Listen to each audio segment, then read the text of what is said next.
Bienvenidos a Factor Sorpresa. El día de hoy te estaremos presentando el resumen del 23 al 27 de agosto, así que quédate con nosotros. ¡Comenzamos! Las luchas internas entre los republicanos de Pensilvania por la auditoría forense están poniendo en peligro el esfuerzo. El viernes, el presidente del Senado estatal, Jake Corman, anunció que reemplazará al senador Doug Mastriano por el senador Chris Dosh como líder de la iniciativa de auditoría. Tres republicanos, Dosh Mastriano y el representante estatal Rob Kaufman, visitaron la auditoría de Arizona a principios de junio. Después de su regreso, Mastriano fue enfático en realizar una auditoría en Pensilvania al estilo de Arizona, ya que el estado se ha visto abrumado por las llamadas de los votantes exigiendo examinar las elecciones del 2020. En julio, Mastriano envió cartas a los condados de Tioga, York y Filadelfia, solicitando una serie de materiales necesarios para una auditoría forense. Sin embargo, los tres condados lo rechazaron. A partir de esto, el Departamento de Estado, controlado por los demócratas, emitió una directiva para los 67 condados. La directiva asegura que van a desertificar las máquinas de votación si una empresa de terceros tiene acceso al equipo, y los condados estarán solos para comprar nuevas máquinas. Claramente, los demócratas no quieren que se lleve a cabo la auditoría. Sin embargo, dentro del Partido Republicano también hay miembros que intentan evitar que suceda. Mastriano, por su parte, también emitió un comunicado el viernes pasado. Él dijo que como presidente del Comité de Operaciones Intergubernamentales, la mayoría de sus miembros apoyan la iniciativa de auditoría. La carta dice que si los condados no cumplen con la solicitud para fines de julio, su comité emitirá citaciones. Según Mastriano, Corman originalmente acordó reunir un comité de votación el 6 de agosto para las citaciones, pero esa reunión nunca sucedió. Sin embargo, sin el conocimiento de Mastriano, Corman llamó a los miembros del comité uno por uno y les dijo que la reunión se había cancelado porque había problemas que resolver. La semana pasada, Mastriano apareció en One American News y acusó a los líderes republicanos de obstaculizar y socavar la investigación a sus espaldas. Mientras tanto, Mastriano ha sido amenazado con perder su puesto como presidente del comité y su personal sería despedido como represalia por su deseo de seguir adelante con una investigación forense. Al parecer, el senador Mastriano no perdió su voluntad de lucha por la auditoría, pero Corman insistió que lo hizo. El presidente del Senado le dijo a Associated Press y Penn Capital Star que, cito, «Es profundamente decepcionante que el senador Mastriano se haya retirado de realizar una investigación forense de las elecciones en Pensilvania». Corman también acusó al senador de estar más interesado en mítines y conferencias de prensa que en hacer el trabajo duro. No está claro por qué Corman afirmó que Mastriano se había retirado de la investigación, pero el senador ha estado activo públicamente. La semana pasada, Mastriano apareció en una manifestación de Audit the Vote organizada por Women for America First para abogar por la investigación propuesta. También asistió a eventos organizados por Audit the Vote PA, un grupo conservador de base dedicado a la integridad electoral.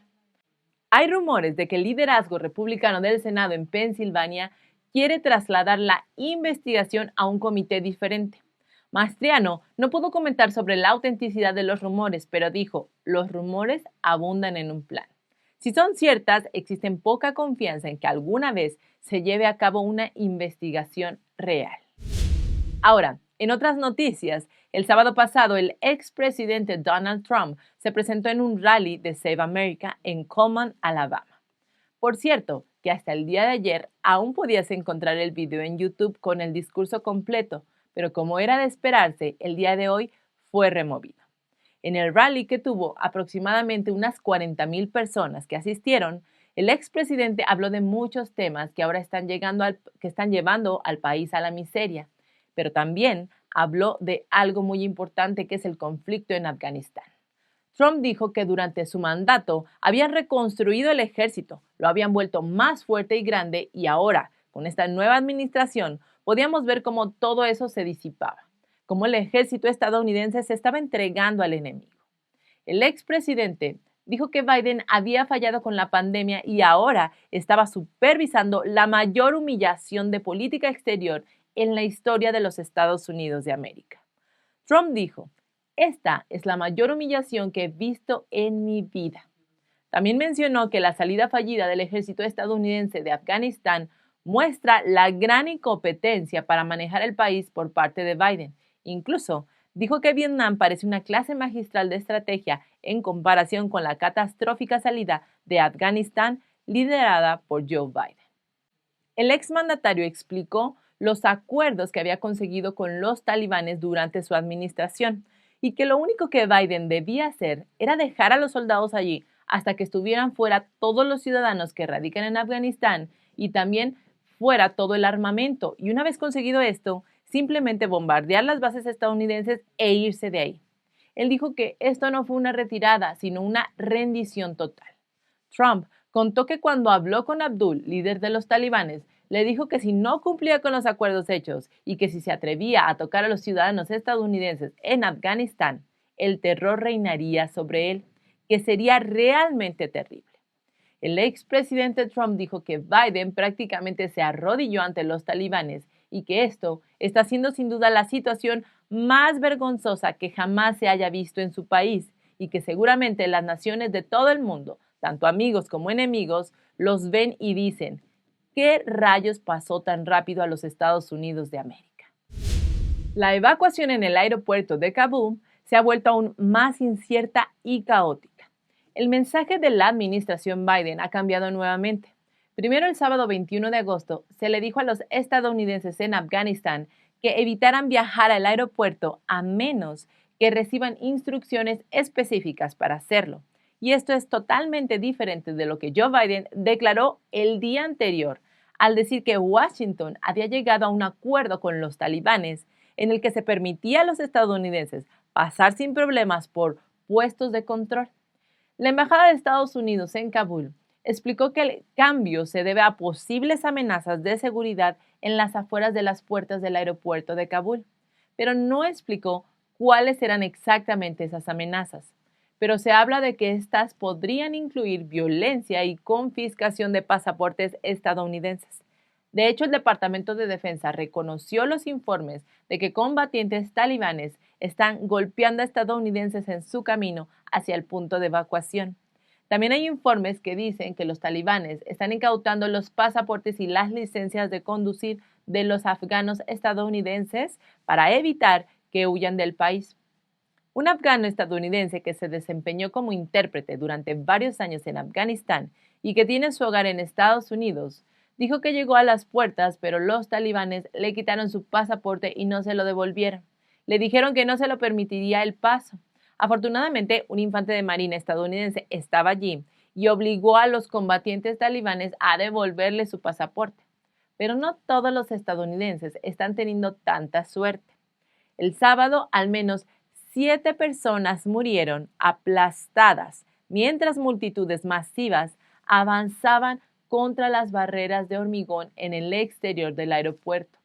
El corresponsal global de Sky News, Stuart Ramsay, estaba afuera del aeropuerto e informó que dejaron atrás a personas desesperadas y frustradas por su procesamiento. Ramsay dijo que, y abro cita, estas personas temen que sus sueños de un vuelo se vayan desvaneciendo a medida que pasa el día. Al principio de la fila, la gente estaba siendo aplastada hasta la muerte.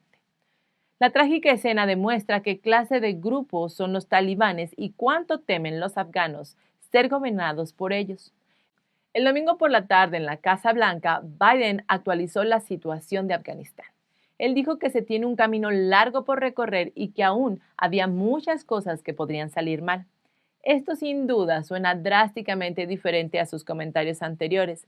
Biden agregó que la evacuación de miles de personas de Kabul será difícil y dolorosa. El proceso no habría sido tan difícil o doloroso si la administración hubiera sacado primero a sus ciudadanos estadounidenses, así como a sus aliados, antes de sacar al ejército estadounidense. Ahora la evacuación debe realizarse bajo el control de los talibanes, lo que genera una gran angustia. Tras el mal manejo de la retirada en Afganistán, el índice de aprobación de Biden cayó a un nuevo mínimo.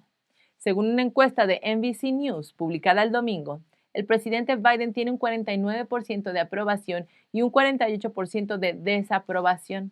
Por primera vez, el índice de aprobación de Biden ha caído por debajo del 50% en las encuestas de NBC News. Entonces, ¿cómo abordarán un vuelo los estadounidenses en Afganistán si no pueden viajar solos? El secretario de Defensa, Lloyd Austin, dijo que el ejército está buscando formas creativas de llevar a los estadounidenses y a otros al aeropuerto de Kabul. Austin señaló que las tropas estadounidenses utilizaron helicópteros el jueves para transportar por aire a 169 estadounidenses desde un hotel cercano en la capital al aeropuerto. Este ha sido el único ejemplo donde las fuerzas estadounidenses fueron más allá del aeropuerto para ayudar a los estadounidenses. En otras noticias, cientos de personas, muchas vestidas con batas de hospital, inundaron el Capitolio del estado de Michigan. Esto el jueves pasado para mostrar su apoyo en una audiencia pública. La audiencia fue sobre una nueva ley propuesta que prohíbe a los empleadores amenazar, despedir o discriminar o también negarse a contratar a trabajadores que se nieguen a vacunarse contra el COVID-19 y otras enfermedades. El proyecto de ley también evitaría que los empleadores obliguen a los empleados no vacunados a usar una mascarilla o a exigirles que usen una etiqueta que los distinga de los trabajadores vacunados. El personal podría demandar a los empleadores por medidas cautelares y triplicar las pérdidas financieras en las que incurran. La representante republicana estatal, Sue Allor, es la principal patrocinadora de la legislación. Ella advirtió al Comité de la Cámara de Representantes sobre los peligros de permitir que las empresas establezcan qué agentes químicos deben tener sus trabajadores en sus propios cuerpos. Allor dijo que de permitir esto, algún día las empresas podrían determinar que cosas como la licencia por maternidad son demasiado costosas y que en cambio podrían exigir un control de la natalidad para todas las empleadas.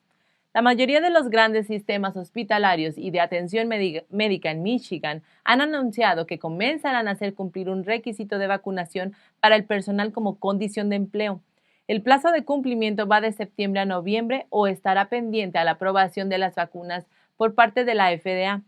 Sin embargo, la medida ignoró la resistencia significativa entre los trabajadores de la salud. 3 de cada 10 encuestados no están vacunados. 1 de cada 6 profesionales de la salud dijo que preferiría dejar de fumar antes que vacunarse. Muchas universidades forman parte de los sistemas de atención médica de Michigan. Varios de ellos, como la Universidad del Estado de Michigan, la Universidad de Michigan, el Estado de Grand Valley y el Estado de Wayne, ya cuentan con mandatos de vacunas para el personal y los estudiantes. Pero aparte de la industria del cuidado de la salud y las escuelas, casi ninguna empresa privada ha impuesto requisitos obligatorios de vacunación a sus empleados. 8 meses después de la autorización de uso de emergencia de las vacunas, la Administración de Medicamentos y Alimentos, la FDA por sus siglas en inglés, finalmente otorgó el 23 de agosto la aprobación total de la vacuna COVID-19 de Pfizer para personas mayores de 16 años. La FDA dijo que la vacuna fue eficaz para prevenir la infección por COVID-19, así como para prevenir enfermedades graves y hospitalizaciones. Los funcionarios de la FDA dijeron que determinaron que los beneficios de la vacuna superan sus riesgos, incluidos los efectos secundarios, mientras que la agencia señaló que hay mayores riesgos de inflamación cardíaca, particularmente dentro de los 7 días posteriores a la segunda dosis de Pfizer. Dicho riesgo es más alto en los hombres de 12 a 17 años de edad. Tras la aprobación de la FDA, Joe Biden pidió a las empresas privadas que impongan requisitos de vacunación. Nueva York ordenó vacunas para maestros y otros educadores, mientras que New Jersey impuso mandatos para educadores y trabajadores estatales. Por su parte, el Pentágono ordenó las inyecciones de Pfizer para todos los miembros del servicio.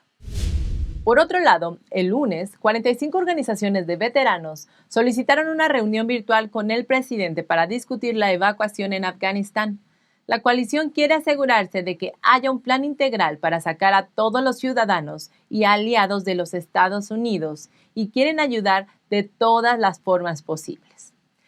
El grupo advierte que no evacuar a todos no solo es un riesgo para la seguridad nacional y daña la reputación y la confianza de Estados Unidos, sino también condenaría a los veteranos y sobrevivientes del conflicto en Afganistán a una vida de daño moral. Muchos, incluida la coalición de veteranos, han instado a Biden a no escatimar en gastos para la evacuación total de estadounidenses y afganos que apoyaron a los Estados Unidos. Pero hasta ahora no parece haber ningún esfuerzo organizado más allá del Aeropuerto Internacional de Kabul. Así que con cada día que pasa, la presión y la crítica se intensifican.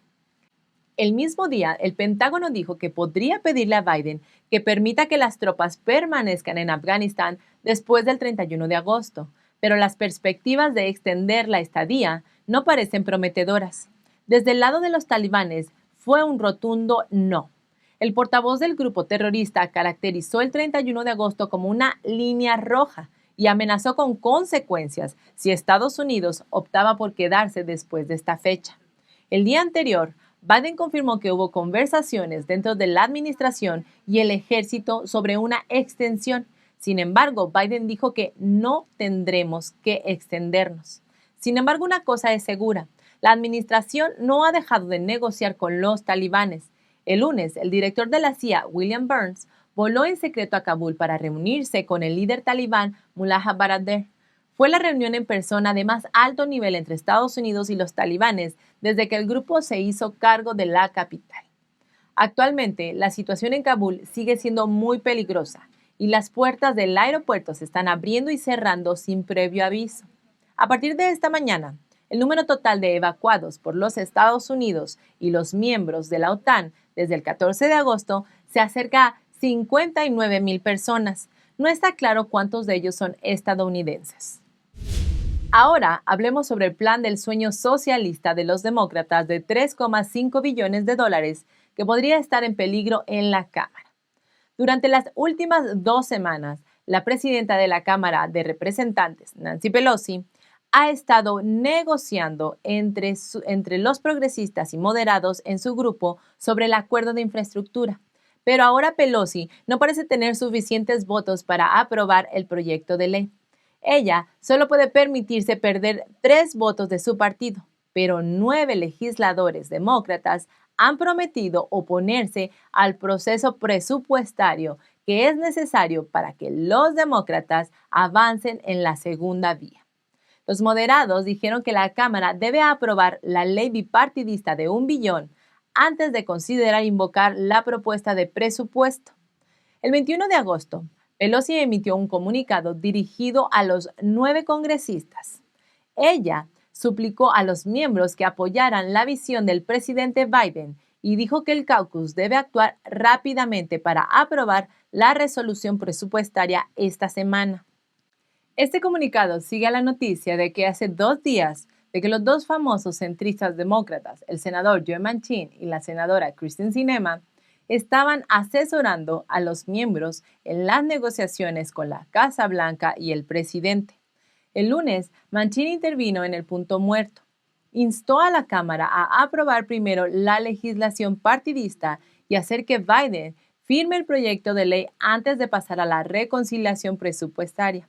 Él dijo, con tanta incertidumbre en el mundo de hoy, una cosa es segura, debemos unirnos y aprobar una prioridad crítica del pueblo estadounidense, mejorar la infraestructura de nuestra nación. Enviaría un mensaje terrible al pueblo estadounidense si este proyecto de ley bipartidista se toma como rehén. Y bueno, Pelosi enfrenta una situación bastante difícil. Ni los progresistas ni los moderados de su partido han cedido en su compromiso sobre cómo votarán sobre el acuerdo de infraestructura. Si Pelosi acepta la llamada de los moderados, perderá 95 votos del caucus progresista. Si se pone del lado de los progresistas, todavía no tiene suficientes votos para hacer avanzar el proceso presupuestario. Parece ser una situación sin salida. Pero solo un par de horas más tarde, en la rueda de prensa de la Casa Blanca, Jen Psaki señaló que la administración permanece abierta para una posible extensión. La finalización de la misión dependería de la coordinación continua con los talibanes, y Biden ha pedido al Pentágono y al Departamento de Estado para obtener planes de respaldo para ajustar el cronograma. Esto contradice lo que dijo John Kirby anteriormente. Deben saber que cumplir con el objetivo del 31 de agosto significa que las tropas estadounidenses en Afganistán llegarán a cero en ese momento. Hoy es 25 de agosto. Estamos a 6 días antes de la fecha límite. ¿Cuántos estadounidenses han sido evacuados realmente? ¿Y cuántos estadounidenses exactamente quedan todavía en el país? El plan de retirada debe basarse en el número de ciudadanos estadounidenses y aliados afganos que necesitan ser rescatados y en la rapidez con la que se puedan rescatar, no en la cooperación de los talibanes. Según informes, Biden dijo que Blinken dará una actualización el miércoles sobre cuántos estadounidenses han sido evacuados exactamente. Y bueno, el agresivo plazo de evacuación ha ejercido una tremenda presión sobre el ejército, que parece ser una parte olvidada de la crisis. El ejército funciona con un enfoque de arriba y abajo. Cuando se les da una orden, los soldados van y la ejecutan tanto como pueden y tan rápido como pueden. Pero eso no significa que sus capacidades sean ilimitadas. La corresponsal de Seguridad Nacional de Fox News, Jennifer Griffin, dijo que las tropas estadounidenses han estado luchando para mantenerse al día con la fecha límite de la administración y los mensajes contradictorios en torno a la evacuación. Griffin dijo que el objetivo de trasladar a 100,000 personas en cuestión de un poco más de una semana es una misión prácticamente imposible. Al mismo tiempo, también se espera que los militares se retiren por completo en el mismo plazo. Por eso, el martes las tropas comenzaron a retirarse nuevamente. Así que para hoy ya hay menos de ellos en el aeropuerto. Aunque el Pentágono asegura que su salida no afectaría el objetivo de evacuación. La administración Biden dijo que el proceso de retiro sería difícil sin importar qué. En realidad, esto es cierto, en el sentido de que se tiene que planificar y ejecutar meticulosamente las acciones para salir de la guerra de los 20 años. La retirada rápida que había deseado su administración no es factible. Entonces, además de la respuesta obvia de sacar a todos los estadounidenses antes de retirar las tropas, ¿cómo podría haberse hecho de otra manera? Por su parte, el ex secretario de Estado, Mike Pompeo, hizo hincapié en un modelo de disuasión. Sabemos que la administración Trump negoció por primera vez un acuerdo de retirada con los talibanes en febrero del año pasado. Desde ese momento hasta que Biden asumió el cargo, las tropas estadounidenses en Afganistán se redujeron en un 83%, de 15,000 elementos a 2,500, pero nunca había llegado a las condiciones en las que la administración anterior se sentía cómoda para llegar a cero. Como parte del trato, la administración Trump acordó liberar a 5,000 soldados talibanes de la prisión. Si bien Estados Unidos cumplió con el pacto, los talibanes lo rompieron repetidamente. Sin embargo, siempre que eso sucedía, la administración Trump respondía con fuerza. Pero después de que Biden asumió el cargo, Estados Unidos no tomó ninguna medida cuando los talibanes siguieron violando el acuerdo. El modelo de disuasión se había ido. ¿O es que la nueva administración no reconoce el acuerdo anterior o es demasiado débil para responder? Entonces, ¿por qué los talibanes se molestarían en cumplirlo? Bueno, pues otra diferencia clave está en el tratamiento del equipo militar. Pompeo dijo que no podía decir cuántas veces escuchó a Trump hablar con el ejército de que retirar el equipo tenía que ser parte del proceso de planificación para la retirada. Sin embargo, hay otro aspecto a considerar. No había duda de que una vez que Estados Unidos eliminara su presencia, el conflicto entre los talibanes y el Ejército Nacional Afgano se agravaría. Por supuesto que se quería que el ejército afgano luchara contra los talibanes, así que Estados Unidos se aseguró de dejarlos con armas. Pero cuánto y qué armas les dio es el centro del problema. Para consternación de todos, el ejército afgano se rindió ante los talibanes con muy poca resistencia y en muchos casos entregó las armas a los combatientes talibanes. ¿La administración Biden no había sospechado que esto podría ocurrir en absoluto? Bueno, pues los talibanes comenzaron su ofensiva hace meses. El costo de dejar armas y equipos estadounidenses en cantidades masivas es demasiado alto. Básicamente, están armando a los terroristas. Si viste el programa de ayer, el PSC y los talibanes están muy unidos ahora, Así que podemos pensar que Beijing pagará a los talibanes a cambio de algunas armas estadounidenses. Antes de continuar, no olvides darle me gusta a esta emisión, así como suscribirte a nuestro canal si aún no lo has hecho. Por tu apoyo, muchísimas gracias. Continuamos. Ayer, los talibanes tuvieron su segunda conferencia de prensa. Se están tomando muy en serio el acto de gobernar y pidieron a Estados Unidos que deje de invitar a los afganos a huir del país. Zabiullah Mujahid, portavoz del grupo durante décadas, afirmó que su gente, ingenieros, médicos y aquellos que han sido educados, se están yendo y el país necesita su talento. Para frenar la pérdida de estos talentos, Mujahid dijo que van a bloquear el acceso de los afganos al aeropuerto. Los talibanes no dijeron cuándo entraría en vigor la prohibición, pero ciertamente anuló lo que había prometido anteriormente, que era que permitiría a los afganos que deseen salir del país hacerlo.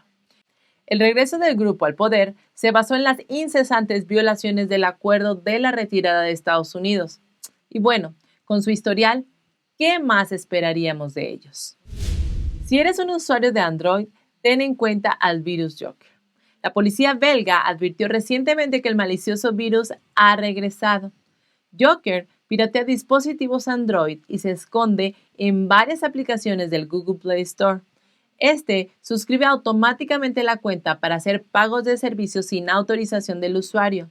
Sin previo aviso, el virus podría acabar agotando las cuentas bancarias de las víctimas. El virus Joker atrajo la atención de la gente por primera vez en el 2017. Desde entonces, Google Play ha eliminado alrededor de 1.700 aplicaciones infectadas con el virus antes de que los usuarios lo descargaran. En septiembre pasado, el virus volvió a surgir. Se encontró en 24 aplicaciones de Android con más de 500.000 descargas antes de ser eliminado. Al principio, las aplicaciones infectadas con Joker llevaban a cabo un fraude a través de mensajes de texto. Luego se convirtió en un ataque a los pagos en línea. Estas dos técnicas aprovecharon la integración de los operadores telefónicos con los proveedores. Obtener acceso a los mensajes y al pago en línea requiere la verificación del dispositivo, pero no del usuario. Por lo tanto, el virus logró automatizar pagos como Premium o el uso más costoso de la aplicación sin el contenido de los usuarios. La infección no es atroz en el sentido de la cantidad de dinero que toma cada vez, pero aquí es precisamente donde las cosas se vuelven un tanto maliciosas. A través de suscripciones no autorizadas, los piratas informáticos robarían hasta $7 por suscripción por semana. Los bancos generalmente no sospechan de las suscripciones con pequeños cargos.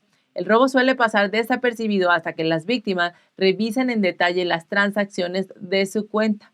Aquí hay una lista de aplicaciones a las que se les encontró el virus Joker. La mayoría de ellos se han eliminado de Google Store, pero eso no significa que se hayan desinstalado en los teléfonos de las personas. Si tienes alguno de estos en tu dispositivo Android, elimínalos inmediatamente y verifica tu cuenta bancaria. El Laboratorio Nacional de Microbiología NML en Winnipeg, Manitoba, Canadá, es el único nivel 4 en su país, pues en algún momento salió a la luz que el laboratorio tenía conexiones con el Instituto de Virología de Wuhan antes de la pandemia, pero esto no es la noticia. Lo que es nuevo es que el laboratorio de Winnipeg puede que tenga algo que ver directamente con el COVID-19. Las muestras de los primeros pacientes con coronavirus en Wuhan muestran la presencia del virus Genipa modificado genéticamente. Y el virus Genipa fue uno de los dos tipos de virus que el NML envió al laboratorio de Wuhan en marzo del 2019. La evidencia fue descubierta por primera vez por el científico estadounidense, el Dr. Stephen Quay, exmiembro de la Facultad de Medicina de la Universidad de Stanford. Quay examinó muestras del COVID-19 de diciembre del 2019 enviadas por científicos en el WIV. Si bien la mayoría de los científicos estaban interesados en examinar el genoma del SARS-CoV-2, Quay quería ver qué más podría obtener de las muestras. El doctor colaboró con algunos otros científicos y comenzaron a indagar más profundamente en busca de cosas raras. Además de la probable contaminación de diferentes experimentos en el laboratorio de Wuhan, que se abren paso en las muestras del SARS-CoV-2, Quay descubrió la manipulación genética del virus Nipah. Nipah es un tipo de virus Genipa transmitido por murciélagos que causan infección en humanos y animales. Es una enfermedad más mortal que el ébola. Joe Wang, presidente de NTD Televisión en Canadá, quien anteriormente encabezó un programa de desarrollo de vacunas para el SARS en Toronto, dijo que pudo replicar los hallazgos de Quay sobre el virus Nipah. Wang dijo que la manipulación genética del patógeno era probable que fuera para el desarrollo de una vacuna. El laboratorio de Winnipeg estuvo en el centro de la controversia en el 2019. Dos científicos nacidos en China, Xuan Wenxiu y su esposo, Kedin Shen, ambos trabajaron en el NML y enviaron virus Nipah y ébola al laboratorio de Wuhan en marzo de ese año. 4 meses después, Xiu y Shen, junto con sus estudiantes de China, fueron expulsados del NML, por lo que se describe como una posible violación de la política.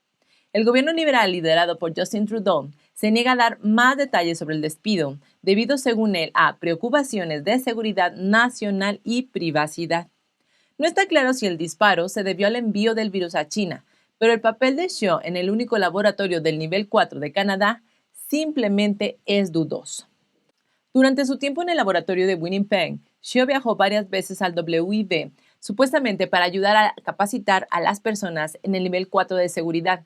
Y bueno, es bien sabido que el laboratorio de Wuhan está estrechamente vinculado al ejército chino. De hecho, el Global y el Mail informaron que los científicos del NML han estado colaborando con investigadores militares chinos sobre patógenos mortales. Un investigador militar chino incluso trabajó en el NML durante un periodo de tiempo. Los miembros del Parlamento han presionado a los NML por haber permitido un envío de muestras tan peligroso. Más aún, a sabiendas que el laboratorio de Wuhan realiza investigaciones de ganancia de función.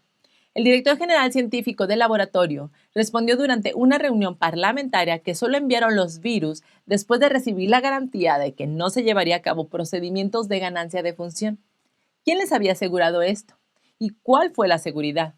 El laboratorio se basó simplemente en las palabras vacías del WIB o del PSC. Recordemos cómo el Dr. Fauci en los Estados Unidos dio la misma respuesta. Él dijo que los NIH no financian la investigación de ganancia de función. Pero no importa cuán afirmativo o indigente fuera Fauci, una negación verbal no significa nada. Debe ser sentido común que no se puede confiar en las palabras de un laboratorio chino estatal. Pero no importa cuán afirmativo o indigente fuera Fauci, una negación verbal no significa nada. Debe ser de sentido común que no se puede confiar en las palabras de un laboratorio estatal chino. Y bueno, los gobiernos de todo el mundo están implementando mandatos de vacuna a pesar de la gran controversia. Sin embargo, siempre hay buenas noticias, y es que un grupo de derechos humanos en Ecuador recientemente anuló el requisito de vacunación obligatoria para su provincia. El Comité de Operaciones de Emergencia, EOC, es el departamento de respuesta a crisis del país. El 6 de julio, el EOC emitió un decreto ordenando las vacunas COVID-19 para los residentes de Loja, mayores de 16 años, y la fecha límite era para el 9 de agosto. Loja es una provincia relativamente pequeña con alrededor de 500,000 de habitantes. Esta orden sorprendió a muchos ecuatorianos. Para ingresar a los bancos, a los restaurantes, edificios gubernamentales y otros lugares de comercio diario, los residentes tendrían que demostrar su estado de vacunación. Y bueno, Nick Vesey, el fundador de Human Rights Ecuador, reaccionó de inmediato. Vesey cree que el mandato viola los derechos humanos y defiende la libertad médica. El abogado de Vesey presentó una orden judicial contra la EOC a fines de julio y aseguró una reunión con el defensor del pueblo de Loja. 6 días después de que el decreto entrara en vigencia, fue un paso crítico y oportuno. El defensor del pueblo provincial tiene la autoridad para anular el departamento a nivel estatal. Como resultado, el 5 de agosto el defensor del pueblo de Loja desestimó el mandato de vacunas para la provincia, citando que la medida era inconstitucional. Fue una victoria asombrosa la que logró Vesey para la gente. Las acciones son más grandes que las palabras. Cuando te sientas muy convencido de algo, haz lo que sabes que es correcto. El resultado puede que te sorprenda.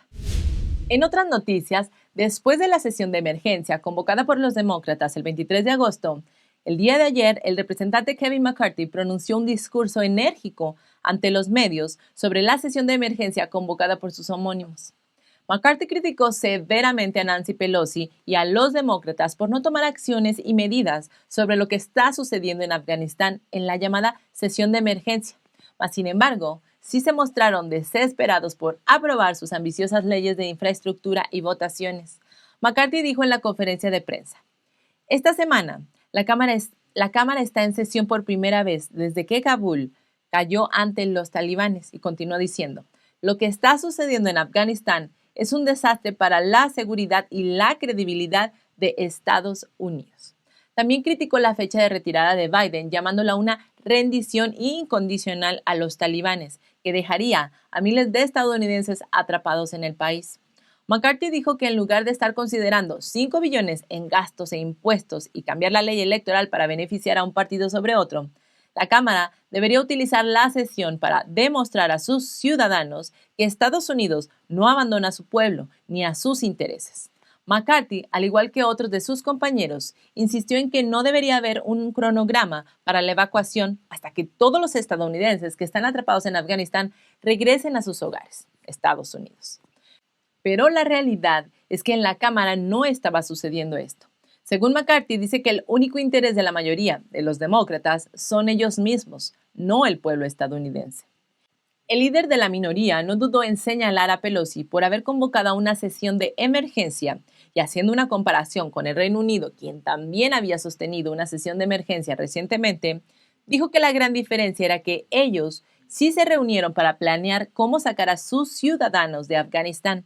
Y la reunión de Pelosi solo había sido para saciar los deseos ambiciosos de aprobar las millonarias propuestas de ley de infraestructura y las leyes electorales de 5 billones de dólares, de los cuales, por cierto, no se utilizaría ni un solo centavo en el rescate de los ciudadanos atrapados en Afganistán. McCarthy criticó el discurso de Pelosi, en donde ella se jactó que el día de ayer había sido un orgullo para Estados Unidos y para los demócratas por haber aprobado los 3 proyectos de ley, que por cierto prácticamente no tuvieron ningún apoyo republicano, y también que ni siquiera ella mencionara, ni por accidente, a las familias de los soldados caídos o a los veteranos de guerra. Él mencionó que no podía imaginar la cantidad de dolor que se les estaba causando. Hace un par de días hablamos sobre el ataque perfecto que el Partido Comunista Chino está dando a Occidente en una guerra sin restricciones. Bueno, pues hoy les contamos que el ex jefe de División de Operaciones Especiales de la DEA, Derek Maltz, dijo que el PSC no está lanzando bombas ni colocando ejércitos en los Estados Unidos. Sin embargo, ha estado matando a ciudadanos estadounidenses a un nivel récord. Las formas no convencionales de guerra que utiliza el partido para desestabilizar a los Estados Unidos está ganando terreno, según el ex jefe de la DEA, diciendo que el PSC se está aprovechando de una enorme población adicta en Estados Unidos.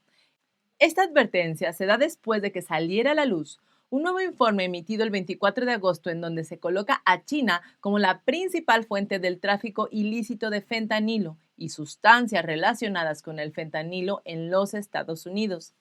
Esto a pesar de que China prohibió la droga en el 2019. Imagínense que el fentanilo es un opioide sintético 50 veces más potente que la heroína, simplemente un pase directo a la muerte. El informe de la Comisión de Revisión Económica y de Seguridad de Estados Unidos y China también revela que los envíos del mortal químico a los Estados Unidos han disminuido y que ahora estos están llegando a México, en donde los cárteles mexicanos ahora se han vuelto cómplices de las muertes por fentanilo en los Estados Unidos.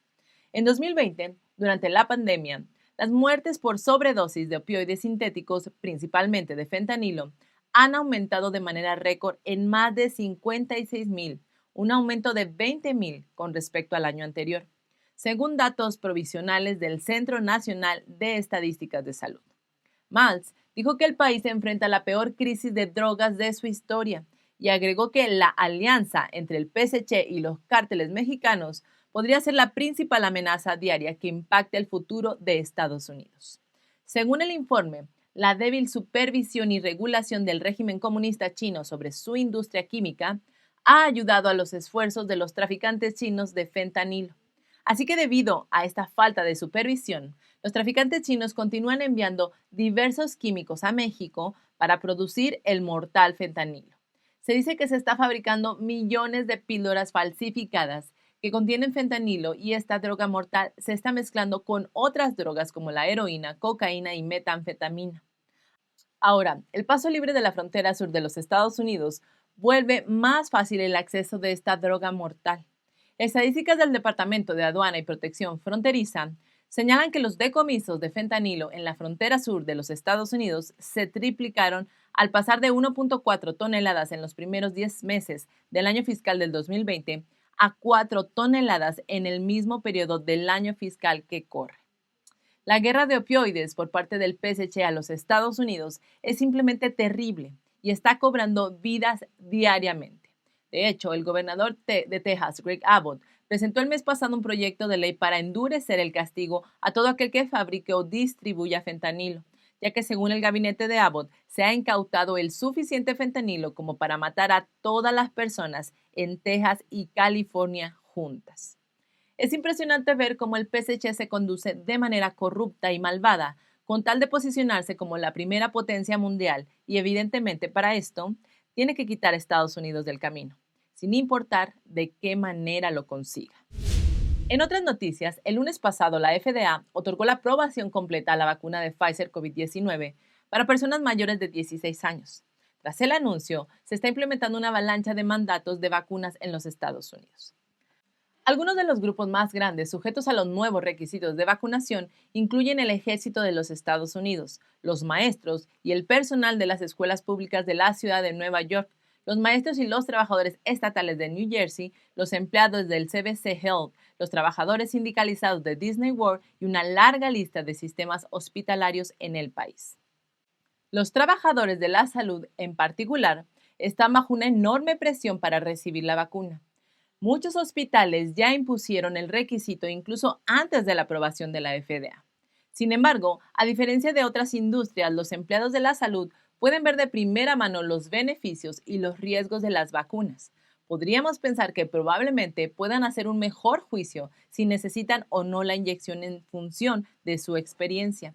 Entonces, para aquellos que aún permanecen sin vacunarse, los nuevos mandatos pueden simplemente obligarlos a dejar los hospitales. Y si el país va a tener un éxodo de enfermeras y trabajadores de la salud cuando ya existe una escasez nacional, el costo social del mandato sería demasiado alto. Una enfermera registrada que prefirió quedar en el anonimato trabaja en un centro de atención médica al norte de Seattle. Ella estima que hasta el 20% de los 2.500 empleados de su centro de salud se negarán a vacunarse. Dijo que perderá su trabajo después de que el mandato entre en vigor el 31 de agosto, a menos que cumpla con el requisito. Ahora está solicitando una exención religiosa, pero la posibilidad de obtener una parece mínima. El centro de salud quiere más información de ella para la exención, pero no dijeron qué tipo de información estaban buscando. Aunque su estimación sobre los empleados que no cumplan puede eventualmente reducirse debido a las dificultades financieras de la pérdida del trabajo, la enfermera veterana dijo que incluso perder el 5% del personal sería devastador para la comunidad, ya que existen muchas carencias de él mismo. Stephanie Thorpe, una enfermera registrada de USA Health Colorado, dice lo mismo. USA Health tiene actualmente un 8% de empleados que rechazan las vacunas y Thorpe es una de ellos.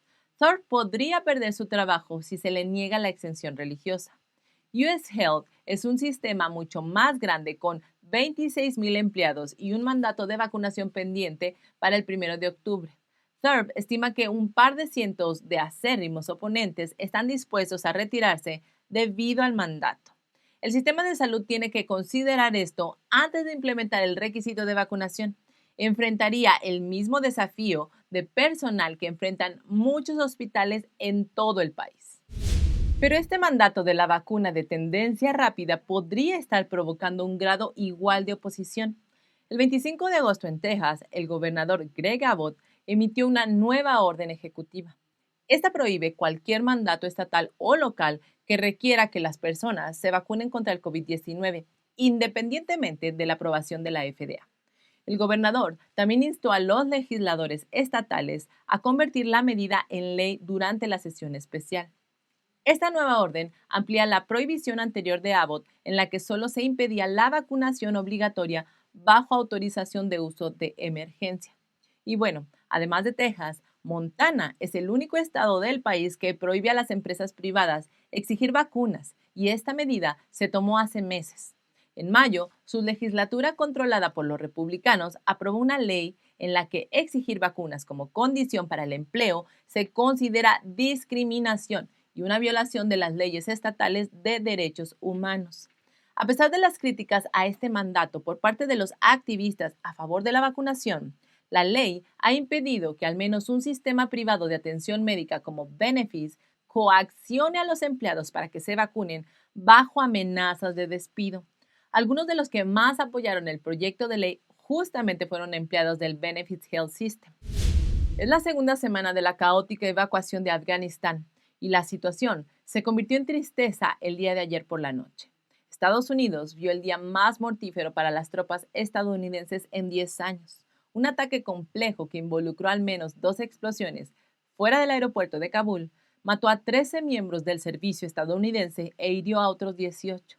Las bajas de civiles afganos son mucho mayores, con al menos 95 personas muertas. ISIS-K se atribuyó la responsabilidad del ataque y se jactó de que un atacante suicida logró penetrar todas las fortificaciones de seguridad instaladas por Estados Unidos y los talibanes. Una fuente informó a Fox News sobre la situación en Kabul y dijo que algunos estadounidenses varados en Afganistán probablemente se quedarían atrás después del bombardeo de este jueves, mientras el ejército estadounidense continúa su retirada. La fuente dijo que cientos de combatientes de ISIS-K permanecen en las cercanías del aeropuerto y es probable que se avecinen más ataques. Así que el día de ayer, después del ataque mortal, Biden respondió preguntas durante la rueda de prensa y Peter Doocy de Fox lo presionó sobre si el presidente es responsable o no de lo que había sucedido en las últimas 2 semanas, a lo que Biden contestó que sí. Luego, el presidente le recordó a la prensa que fue el expresidente quien primero llegó al acuerdo de retiro y reafirmó su fecha límite del 31 de agosto. Biden dijo que todavía quedaba una oportunidad durante los próximos días para sacar a todos de ahí, aunque solo quedan 4 días. Entonces, ahora ISIS-K está complicando la situación en el aeropuerto de Kabul, interrumpiendo la última etapa de la evacuación con amenazas de bombardeo. ¿Y quiénes son ISIS-K? ¿Cuál es su relación con los talibanes? ISIS-K es la rama afgana Khorasan del grupo extremista Estado Islámico en Irak y Siria, conocido como ISIS. El grupo se formó después de que una rama de los talibanes se fracturara y prometiera lealtad al líder de ISIS en octubre del 2014. ISIS-K fue reconocida formalmente como una organización terrorista en el 2015. Tiene una visión aún más dura de Afganistán y una interpretación más extrema del Islam que los talibanes. Catherine Zimmerman, especialista en lucha contra el terrorismo, dice que el Estado Islámico ve a cualquiera que no acepte su visión como un enemigo, y esto incluye a los talibanes. Los conflictos entre los dos grupos significan que ISIS-K no estará obligado por el acuerdo de los talibanes con el mundo occidental para permitir que continúen las evacuaciones. Zimmerman dice que la multitud alrededor del aeropuerto es muy vulnerable a ISIS-K. El grupo percibe a los afganos que intentan huir a Estados Unidos u Occidente o que no están dispuestos a vivir bajo la ley Sharia o que estaban ayudando a Estados Unidos en la guerra de Afganistán como víctimas legítimas. Sus famosos terroristas suicidas están imponiendo desafíos complejos al personal de inteligencia y seguridad que intenta evitar que lleguen a la multitud. Según se informa, cientos de combatientes de ISIS-K se encuentran en las cercanías del aeropuerto y podrían estar en camino a más ataques. Y con esta noticia llegamos al final de la emisión de hoy. Muchísimas gracias por acompañarnos hasta aquí. No olvides sumarte a nuestra sala de chat en Telegram si aún no lo has hecho, así como seguirnos por YouMaker, la plataforma libre de censura. Sigamos en búsqueda de la verdad. ¡Hasta la próxima!